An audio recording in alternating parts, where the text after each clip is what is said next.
Orbital form में जाए।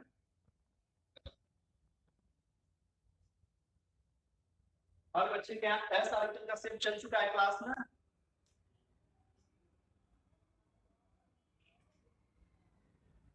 S orbital का शेप तो हर बच्चा पढ़ चुका है ना, बस एक बच्चे को छोड़ करके जिसके यहाँ मोबाइल नहीं थी। ठीक है, तो देखो शेप ऑफ पी ऑर्बिटल, कल बताए थे कि जो पी ऑर्बिटल का शेप होता है, जो पी ऑर्बिटल का शेप होता है वो डम्बेल होता है। पी ऑर्बिटल का शेप डम्बेल होता है, डम्बेल बोलते हैं। एस ऑर्बिटल का शेप स्फेरिकल होता है और पी का शेप डम्बेल होता है। हेलो,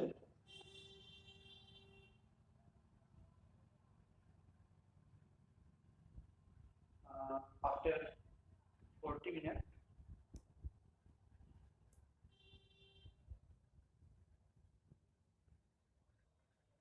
तो देखो पी ऑर्बिटल का जो शेप होता है वो डम्बेल होता है। डम्बेल, डम्बेल हम लोग किसको कहते हैं? तो जब दो लोग आकर के एक न्यूक्लियस पे टच करता है, दो लोग जब आकर के एक न्यूक्लियस पे, घबराइएगा मत, जिसके यहाँ कल और परसों दोनों दिन नेट नहीं चला होगा तो कल शाम को 4:15 बजे से पूरा शेप आप ऑर्बिटल समझाएंगे। आज पी ऑर्बिटल का शेप समझो, कल डी ऑर्बिटल का शेप समझो सुबह, और शाम को पूरा एस ऑर्बिटल से डी ऑर्बिटल का शेप 4:15 बजे से कल, 4:30 बजे से कल शाम को पढ़ाएंगे। लेकिन एक भी बच्चे का लेट में से क्लास नहीं होनी चाहिए। देखो पी ऑर्बिटल का शेप कैसा होता है? डम्बेल होता है, डम्बेल, जो शंकर जी डमरू बजाते थे उसकी तरह। और यहां से यहां तक के एरिया को हम लोग लोब बोलते हैं, लोब। और यहां से यहां तक के एरिया को भी हम लोग लोब बोलते हैं। तो जब दो लोग एक दूसरे को न्यूक्लियस पे आकर के टच करता है, जब दो लोग इस पॉइंट को न्यूक्लियस करते हैं जहां आकर के टच करें, तो जब दो लोग एक दूसरे को आकर के न्यूक्लियस पे टच करता है तो इसको हम लोग डम्बेल से बोलते हैं। जब दो लोग एक दूसरे को न्यूक्लियस पे आकर के टच करता है तो इसको हम लोग डम्बेल से बोलते हैं।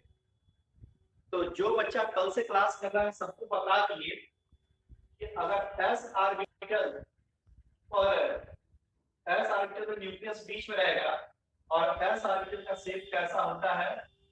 एस ऑर्बिटल का शेप स्फेरिकल होता है और पी ऑर्बिटल का शेप कैसा होता है? तो पी ऑर्बिटल का शेप डम्बेल होता है।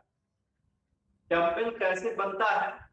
तो दो लोग जब एक दूसरे को न्यूक्लियस पर ला करके टच करता है तो इसको हम लोग डम्बेल कहते हैं। अब आपसे हमने कहा था कि किसी भी बच्चे को अगर जीवन में कुछ बनना है तो कुछ विद्यालयों से अपने नाम को कटवा करके बाहर हो जाओ, जहां पर टीचर यूपी बोर्ड के हिसाब से पढ़ाते हैं, जैसे एमजीआरपी पब्लिक स्कूल, जैसे रामदूत पब्लिक स्कूल। तुरंत नाम कटवाओ, अल्टरनेट तुरंत नाम कटवाओ अगर जिंदगी बनानी है। इस तरह के स्कूलों में पढ़ाया जाता है यूपी बोर्ड की तरह कि गुब्बारा को लेकर के गुब्बारे को बीचवा में से मोड़ देंगे तो उसी को डम्बल देंगे। तो कभी भी आईटी आपसे क्वेश्चन पूछेगा, मेडिकल क्वेश्चन पूछे तो गुब्बारा को बीच में से नहीं मोड़ेगा। आईटी में क्वेश्चन आया है कि D X square minus Y square और डी एक्स वाई के दो लोग के बीच में कितने डिग्री की एंगल बनेगी? तो बच्चा लोग नाम सुनाई नहीं है तो एंगल कहां से बताए? यह आईटी का आया हुआ क्वेश्चन। बच्चे को सिखाया गया कि गुब्बारा को बीच में से मोड़ देते हैं तो उसी को डम्बल करते हैं। तो और हर बच्चा एकदम सीरियस होकर के पढ़िए, 11th का कॉन्सेप्ट एकदम क्लियर लीजिए। इस साल 12th के बच्चों को आगे भेज दिया गया, 10th के तो हर साल ही भेजा जाएगा। एक साल के अंदर आप लोगों को वैक्सीन लगा दी जाएगी और हर साल बोर्ड ऐसा तमाशा नहीं कर सकता, तो अगले साल आपको बोर्ड देना ही पड़ेगा। देखो हर बच्चों को याद हो गया कि पी आर्टिकल का शेप कैसा होता है, तो डम्बल होता है। डम्बल हम लोग किसको करते हैं, तो जब टू लोग टच, जब दो लोग हमको टच करेगा, कहां टच करेगा, तो एट द न्यूक्लियस। अगर दो लोग आकर के दूसरे को न्यूक्लियस पे टच कर देगा तो उसको हम लोग डम्बल सेट करते हैं। अब हर बच्चे को पढ़ाया गया था कि पी सबसेल के लिए एल की वैल्यू 1 होती है। तो पी सबसेल के अंदर अगर total number of orbital calculate करोगे तो टोटल नंबर ऑफ ऑर्बिटल का फार्मूला होता है 2l + 1। पी सबसेल के लिए सबको पता है कि l की वैल्यू 1 होती है, तो 2 × 1 + 1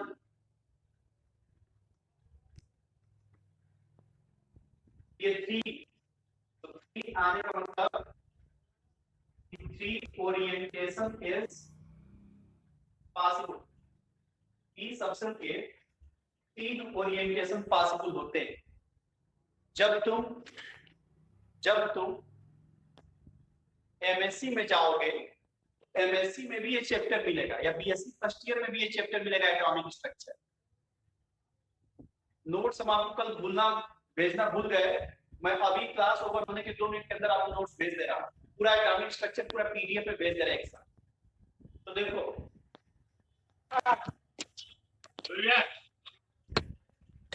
इसका आशीर्वाद है जी शुभम वर्मा।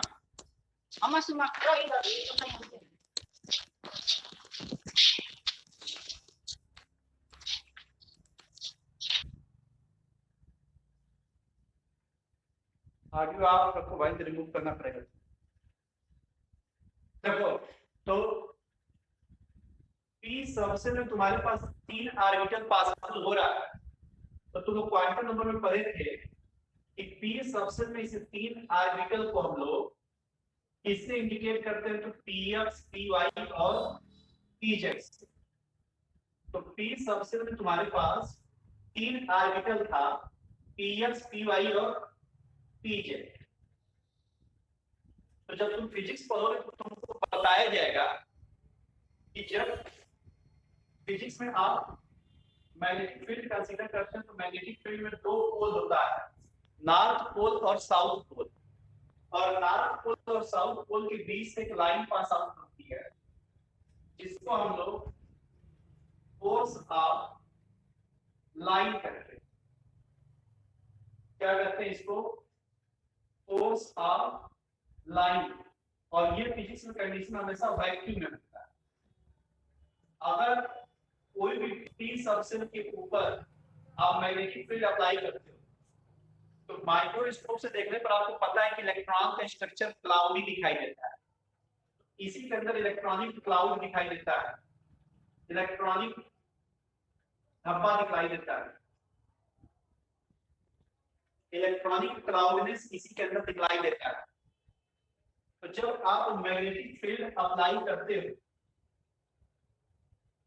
ये जो इलेक्ट्रॉनिक क्लाउड है ये अपने आप को पर्टिकुलर किसी न किसी डायरेक्शन में ओरिएंट करता है, लेकिन यह electronic cloud magnetic field apply करने के बाद अपने आप को डायरेक्शन देता है।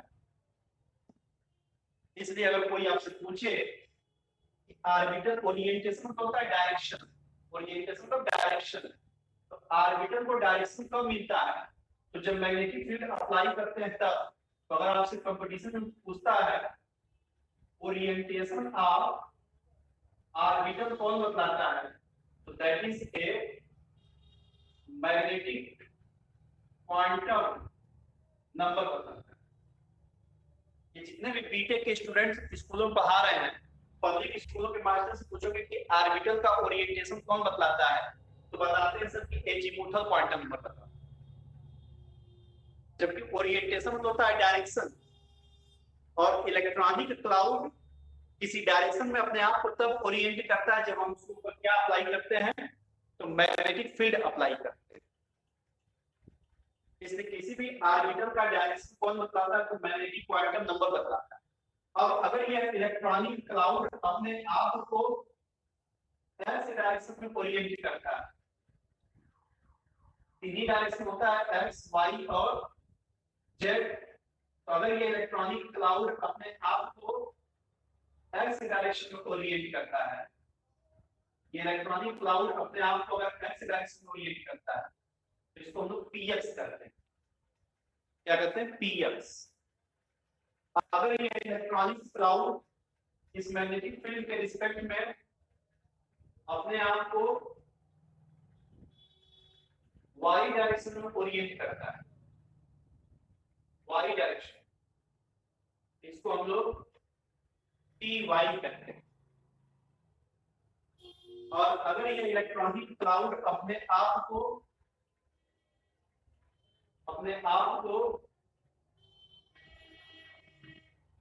जेड डायरेक्शन में ओरिएंट करता है,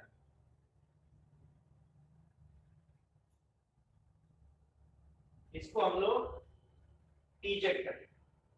ये स्ट्रक्चर है पीएक्स, पीवाई और पीजेड का, तीनों का सिर्फ डबल ही होगा, बस डायरेक्शन अलग अलग। एक्स डायरेक्शन में लोगे तो पीएक्स पढ़ोगे, वाई डायरेक्शन में लोगे तो पीवाई पढ़ोगे, जेड डायरेक्शन में लोगे तो उसको हम लोग पीजेड नाम है। यहां तो कोई दिक्कत आपको?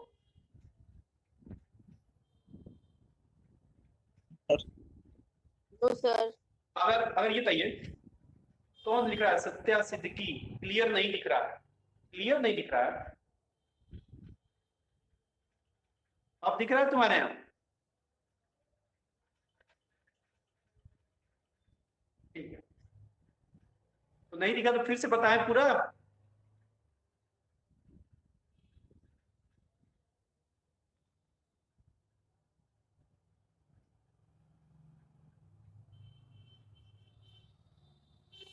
सत्या सिद्दीकी,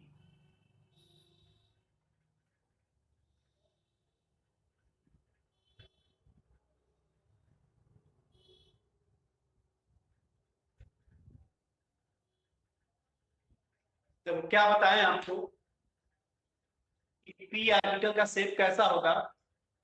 तो पी ऑर्बिटल का शेप डम्बल होता है। डम्बल हम लोग किसको कहते हैं?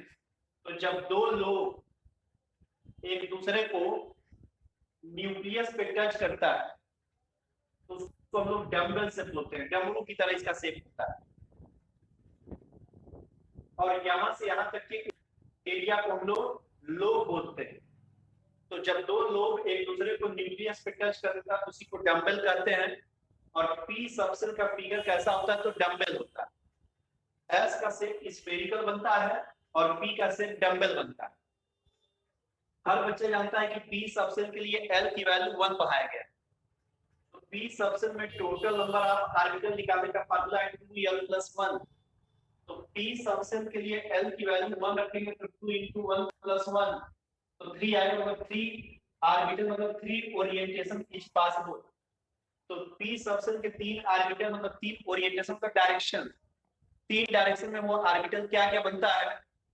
तो पीएक्स, पीवाई, पीजेड। तो पी सबसेल के 3 ऑर्बिटल होते हैं पीएक्स, पीवाई और पीजेड। और तुमको पता होना चाहिए कि ये डायरेक्शन कब आता है। तो किसी भी ऑर्बिटल में डायरेक्शन तब आता है, किसी भी सबसेल में डायरेक्शन तब आता है जब हम उसके ऊपर मैग्नेटिक फील्ड अप्लाई करते हैं। तो हमारे बच्चे को पता है मैग्नेटिक फील्ड में 2 पोल होता है, नॉर्थ और साउथ पोल। इस पोल के बीच में एक लाइन पास आउट होती है जिसको फिजिक्स में फोर्स ऑफ लाइन कहते हैं। तो जब हम लोग किसी इलेक्ट्रॉनिक क्लाउड को किसी पी सबसेल पर मैग्नेटिक फील्ड अप्लाई करते हैं, ये जो पूरा पी सबसेल का इलेक्ट्रॉनिक क्लाउड है वो इस फोर्स ऑफ लाइन के रिस्पेक्ट में अगर अपने आप को एक्स डायरेक्शन में ओरिएंट करता है, 3 डायरेक्शन होता है एक्स, वाई, जेड, अगर ये पी सबसेल अपने आप को ऐसे डायरेक्शन में ओरिएंट करता है तो पीएक्स करते हैं, वाई डायरेक्शन में ओरिएंट करेगा तो पी वाई, जेड डायरेक्शन में अपने आप को ओरिएंट करेगा तो इसको पीजेड कहेंगे। तो इस पी सबसेल में ओरिएंटेशन कब आ रहा है? तो जब हम उसके ऊपर क्या अप्लाई कर रहे हैं, तो मैग्नेटिक फील्ड अप्लाई कर रहे हैं। इसका मतलब मैग्नेटिक क्वांटम नंबर हमको ऑर्बिटल का ओरिएंटेशन मतलब डायरेक्शन बतलाता है। तो पी सबसेल में 3 ऑर्बिटल हैं जिनके 3 डायरेक्शन है एक्स, वाई और जेड। तो जब आप डम्बल शेप को एक्स डायरेक्शन में कंसीडर करोगे तो पीएक्स कहेंगे, वाई डायरेक्शन में कंसीडर करोगे तो पीवाई और जेड डायरेक्शन में कंसीडर करोगे तो पीजेड कहेंगे। और हर बच्चा जानता है कि मैथमेटिक्स में एक्स, वाई और जेड के बीच में कितने डिग्री की एंगल होती है? 90 डिग्री की। तो बच्चा कह सकता है कि पी सबसेल के जो तीनों ऑर्बिटल हैं पीएक्स, पीवाई और पीजेड सब के सब एक दूसरे से 90 डिग्री पर सिचुएटेड है। इन तीनों की एनर्जी आपस में इक्वल होती है। पीएक्स, पीवाई और पीजेड तीनों की एनर्जी आपस में इक्वल होगी, लेकिन तीनों का डायरेक्शन अलग अलग होगा। और तीनों के बीच में कितने डिग्री की एंगल बनेगी? तो 90 डिग्री की एंगल बनेगी। बोलो क्लियर हुआ?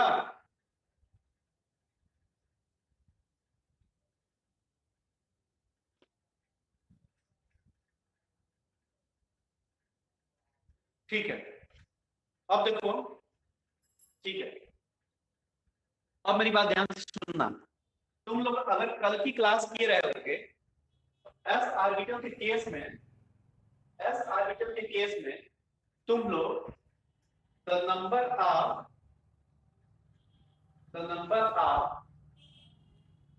रेडियल नोड निकाल रहे। तो रेडियल नोड का मतलब होता है कि न्यूक्लियस से आर डिस्टेंस पर अगर हम लोग नोड फाइंड आउट करेंगे, न्यूक्लियस से आर डिस्टेंस पर अगर हम लोग नोड फाइंड आउट करेंगे तो उसको हम लोग रेडियल नोड कहते हैं। और उसको निकालने का फार्मूला है n माइनस l माइनस 1। क्या फार्मूला है? तो n माइनस l माइनस 1, जहां n प्रिंसिपल क्वांटम नंबर है और l जो है एजीमुथल क्वांटम नंबर।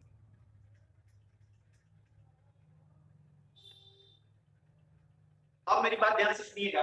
कल और परसों 2 दिन इस चीज को बताया, 2 दिन, और अभी भी छूटा है तो कल फिर बताएंगे सवाल, कल फिर बताएंगे शाम को 4 बजे से। अभी एक ऑडियो भेजेंगे क्लास पर, ध्यान से सुन लीजिएगा। तो नंबर ऑफ रेडियल नोड निकालने का फार्मूला था n माइनस l माइनस 1। तो सेम इसी तरह पी सबसेल में भी हम लोग रेडियल नोड निकालेंगे। लेकिन तुम लोग अगर क्वांटम नंबर ना याद हो तो सबको क्वांटम नंबर पढ़ाए थे कि अगर n बराबर 1 होगा तो इसमें एक सबसेल होगा 1 इयर्स, n बराबर 2 होगा तो इसमें 2 सबसेल होगा 2 इयर्स 2, n बराबर 3 होगा तो इसमें 3 सबसेल होगा 3 इयर्स 3p 3d, n बराबर 4 होगा तो इसमें 4 सबसेल होगा 4 इयर्स 4p 4d 4 ईयर। ये सबको क्वांटम नंबर में पढ़ा है। तो द नंबर ऑफ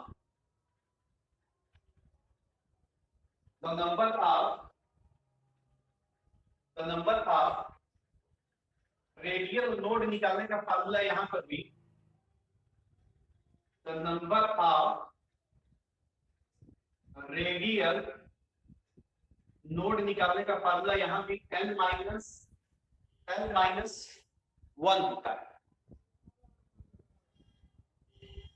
तो तुमको सबसे पहला p सबसे क्या मिला था? 2p, 1p तो होता नहीं है।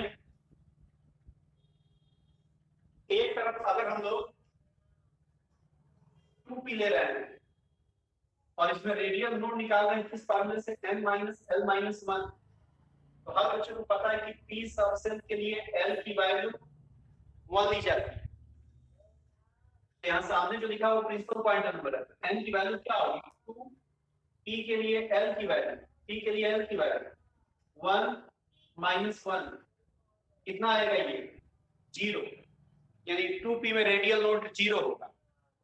फिर 3p में निकालेंगे n की वैल्यू 3, p के लिए l की वैल्यू 1 माइनस 1, 3 में से 2 जाएगा तो 1। 4p में निकालेंगे n की वैल्यू 4 p के लिए l की वैल्यू 1 -1, तो 4 - 2 करेंगे क्या आएगा 2। बोलो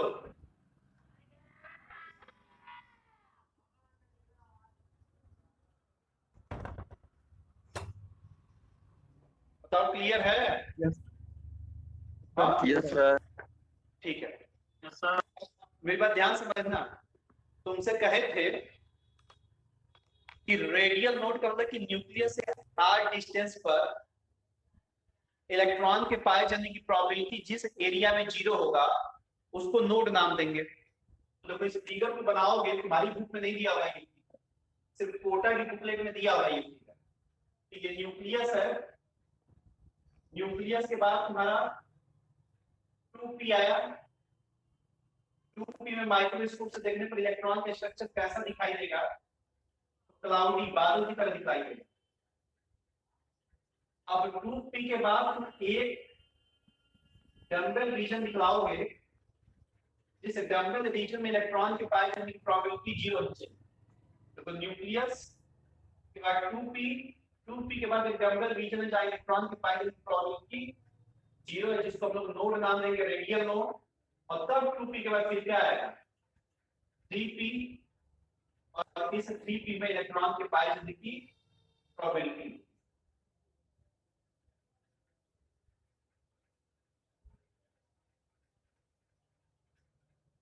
फिर 3p के बाद क्या आ रहा है 4p, तो 3p से 4p, तो 4p में 2 रेडियल नोड।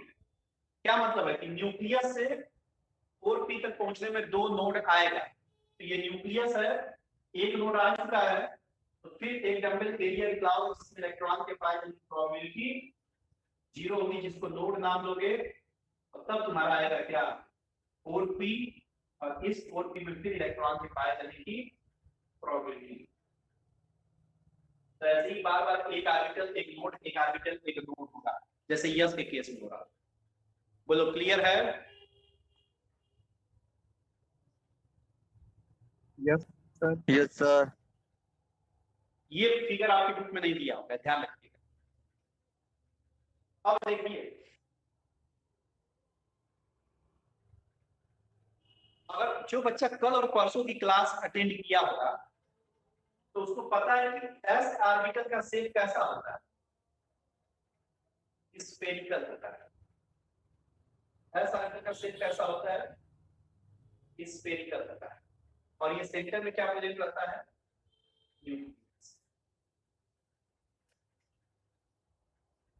अब मैं जो बताना चाहता हूं जरा आप ध्यान से सुनने की कोशिश करिएगा। यह क्या है आपका न्यूक्लियस। अब शर्म आएगी आप लोगों को, शर्म आएगी कि हम किस स्कूलों में पढ़ रहे हैं। 10th में और 11th में यही अंतर है। आपके स्कूल में सर जी कहेंगे कि यह फिगर अलग है एस ऑर्बिटल, और यह फिगर अलग है। डी ऑर्बिटल पाएंगे तो कहेंगे इसका फिगर अलग है। अब हमको कोई एक बच्चा बताइएगा, एक एटम में कितने न्यूक्लियस होते हैं? एक। Very good Rudra. एक एटम में एक न्यूक्लियस होगा। ये कक्षा 10 का बच्चा कक्षा 9 का बच्चा जानता है। 11th का टीचर पढ़ाते समय पब्लिक स्कूल में कहता है कि यह एक अलग फिगर है, ये एक अलग फिगर है, ये अलग न्यूक्लियाई है, ये अलग न्यूक्लियाई है। तो ये बताइए, एक ही एटम में यस ऑर्बिटल भी है, उसी में पी ऑर्बिटल भी है, उसी में डी ऑर्बिटल भी है, उसी में एफ ऑर्बिटल भी है। यस में भी न्यूक्लियस आ रहा है, पी में भी न्यूक्लियस आ रहा है, डी में भी न्यूक्लियस आएगा, एफ में भी न्यूक्लियस आएगा। इसका मतलब एक ही एटम के अंदर 4 न्यूक्लियस होगा।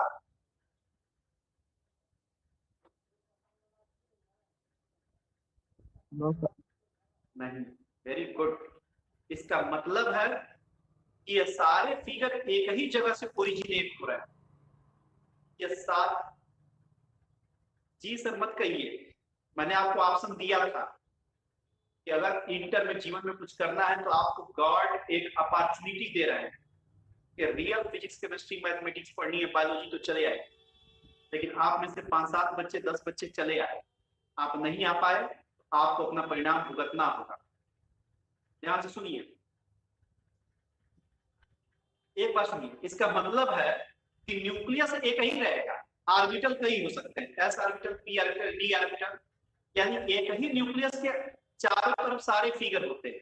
यानी ये न्यूक्लियस है, इसी न्यूक्लियस के चारों तरफ एस ऑर्बिटल होगा स्फेरिकल, इसी न्यूक्लियस के चारों तरफ पी ऑर्बिटल होगा, और इसी के बाद हम अगर डी का सेट डबल डबल पाएंगे, इसी के चारों तरफ डबल डबल। लेकिन होगा क्या, क्योंकि आपको पता है कि ऑर्बिटल एक 3D डायग्राम है, और जिस टॉपिक पे हम पढ़ा रहे हैं ये 1 डायमेंशनल और 2 डायमेंशनल, केवल 2 डायमेंशनल है, और ये सारे ऑर्बिटल 3D फिगर है। तो सारे फिगर को एक ही न्यूक्लियस के चारों तरफ बनाने लगेंगे तो फिगर इतना कॉम्प्लिकेटेड हो जाएगा कि किसी बच्चे को समझ में नहीं आएगा। इसीलिए सारे फिगर को अलग अलग करके पढ़ाया जाता है। एस ऑर्बिटल का बुक में अलग फिगर पढ़ाया जाता है, पी ऑर्बिटल का फिगर अलग पढ़ाया जाता है, डी ऑर्बिटल का फिगर अलग पढ़ाया जाता है। लेकिन बच्चे को कॉन्सेप्ट ये क्लियर होना चाहिए कि सारा फिगर एक ही जगह से ओरिजिनेट होता है। वो कहां से, तो न्यूक्लियस। सबका ओरिजिन पॉइंट एक ही। क्लियर? Yes sir. ठीक है, अब देखो, अब तक तुम रेडियल नोड सुन रहे, अब हम लोग एक टर्म सुनेंगे, नोडल प्लेन क्या होता है। नोडल प्लेन क्या होता है? नोडल प्लेन किसको कहते हैं? नोडल प्लेन क्या होता है? नोडल प्लेन क्या होता है? तो देखो, हर बच्चे को पता है कि पी सबसेट का फिगर कैसा होता है, डम्बल। पी सबसेट का फिगर डम्बल, ये न्यूक्लियस हो गया। अगर हम इस न्यूक्लियस से होते हुए कोई ऐसा रेक्टेंगुलर प्लेन खींचे, रेक्टेंगुलर प्लेन जो इस लोब को 2 पार्ट में डिवाइड करते हैं, तो ये प्लेन कैसे है? बोर्ड पर तुमको ऐसा दिख रहा है, लेकिन देखो ये प्लेन ऐसे है,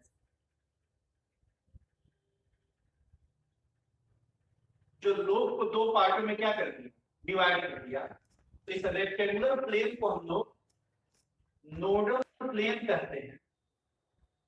नोडल प्लेन, नोडल प्लेन कहते हैं, या इसी को हम लोग एंगुलर नोड कहते हैं।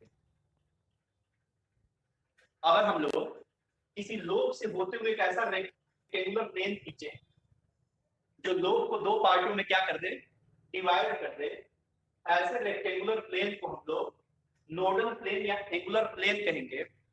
और हम अगर 2 लोब से होते हुए न्यूक्लियस से एक ऐसा रेक्टेंगुलर प्लेन खींचे जो लोब को 2 पार्टों में डिवाइड कर दे, और इस रेक्टेंगुलर प्लेन पर अगर इलेक्ट्रॉन के पाए जाने की प्रोबेबिलिटी 0 हो, तो इस रेक्टेंगुलर प्लेन को हम लोग नोडल प्लेन या इसी को एंगुलर नोड कहते हैं। यहां तो कोई दिक्कत आपको?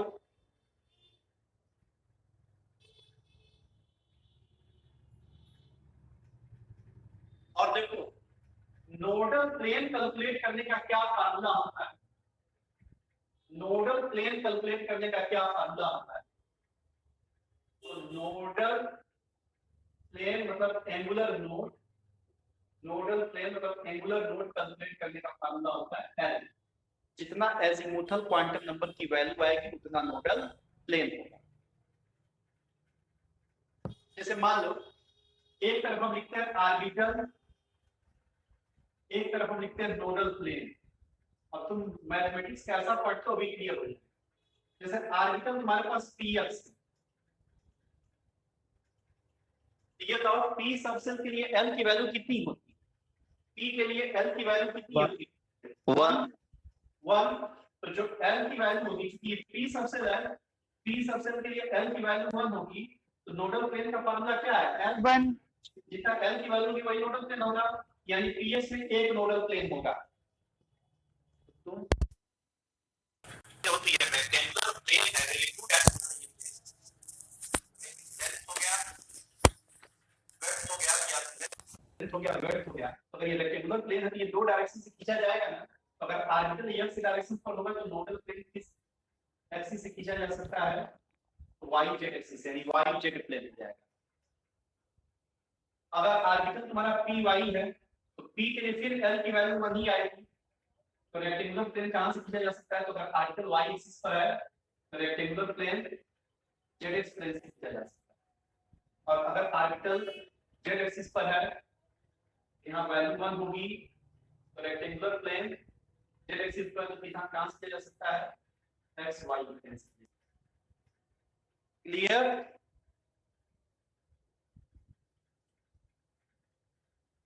Yes sir. अच्छा, आप में से कौन सा बच्चा ये बताएगा कि ये जो नोडल प्लेन हम आपको पी आर्टिकल के केस में पढ़ाए, तो एस आर्टिकल के केस में आपको नोडल प्लेन क्यों नहीं पढ़ाया?